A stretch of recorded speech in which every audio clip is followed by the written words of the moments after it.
Hapon po ako'y kinakabahan eh. Pero kinakabahan dahil ako'y natutuwa dahil yung biyaya ng Panginoon ay patuloy na ibinibigay pa rin nga po sa amin. Ang ipinagpapasalamat ko po doon ay ang kami po ay tunay na buhay pa at nagpapatuloy sa Panginoon.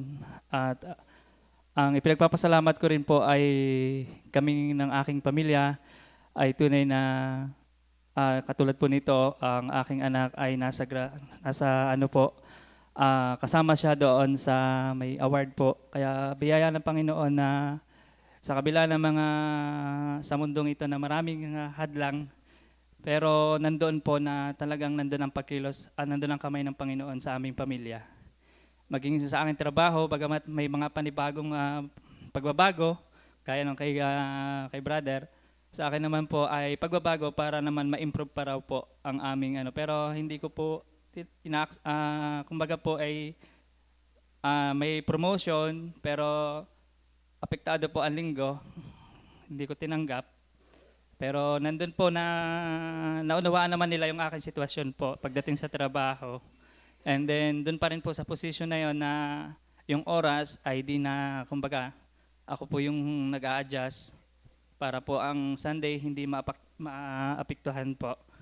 At salamat at medyo nagkakaedad na rin at nandun yung laging may takot po pagdating sa Panginoon, lalo na sa kanyang mga salita.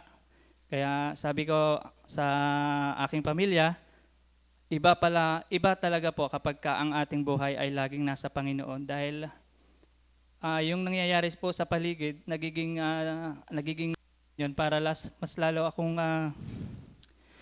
magpatuloy sa Panginoon dahil ang dami pong hadlang, ang daming gawa ng kaaway, pero doon ako nagmatatag.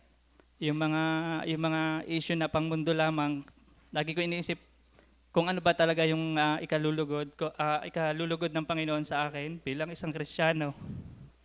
And then yung po mga sa akin talagang ano po, maraming biyaya ibinibigay ang Panginoon sa isang trabaho, maraming binibigay siya na hindi ko inaasal lagi.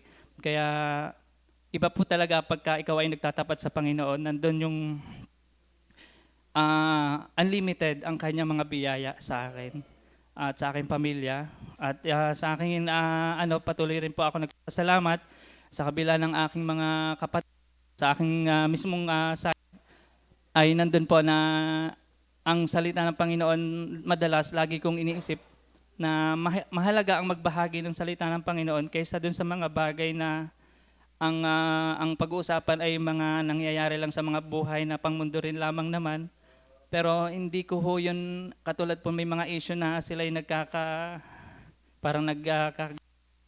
pero nandun po ako na pumakit lagi na sa Panginoon na hindi naman dapat tayo manghina.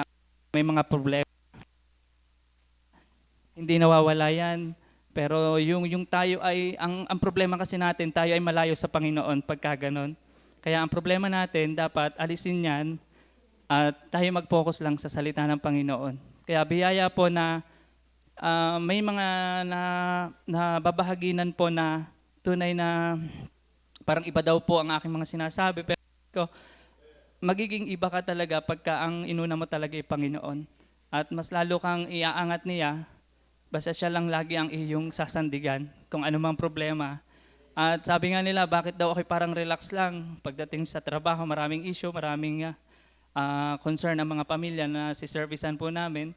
Pero nandun po yung na nahahandle ko daw po yung mga ganong mabibigat na issue. Minsan na yung iba nagpapablatter, ako naman ganun din nagpapablatter, pero yung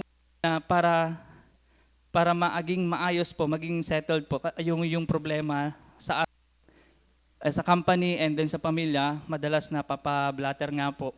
Pero ako po yung humaharap doon sa biyaya ng Panginoon, pagka talaga pong inuuna natin siya, talaga pong nagiging ayos po lahat.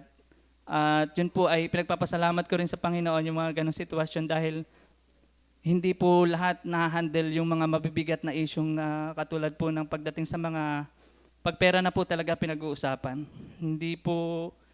hindi po talaga nagiging maayos pag pera ang ano doon. Kaya malaking biyaya po talaga sa akin na pag pera na, okay lang sila may pera, ako wala. Kaya biyaya po talaga yon ng Panginoon sa akin na ako'y makapag-voice out sa kanila, naging ayos. And then yun pa, sa pamilya ko rin po ay another year na uli na pupunan at biyaya po ng Panginoon na bilang magulang na hahandle ko na ako pala ay hindi ko naman po na ano na habang natagal po ay nagiging mas focus po talaga dapat sa Panginoon dahil kung isipin po parang ako single daw sabi nila pero ako po ang dami kong obligasyon sa kanila na hindi porke ikaw ay hindi porke ikaw ay isang ama gagawin na lang yung buhay mo ay parang pangsarili mo lang hindi. Dapat ang ikaw bilang isang ama dapat mas lalo tayo nagiging malalim sa salita ng Panginoon, maging sa pagdisiplina po sa mga anak. Kasi ang mga anak ko, daig pa po na parang sila isa ring magulang na rin kung magdesisyon.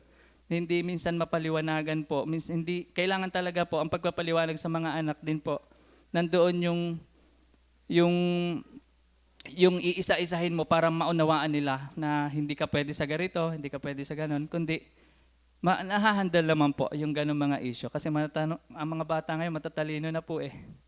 Kaya kahit sa aking mga pamangkin, ako matatalino na rin ho at maraming sagot.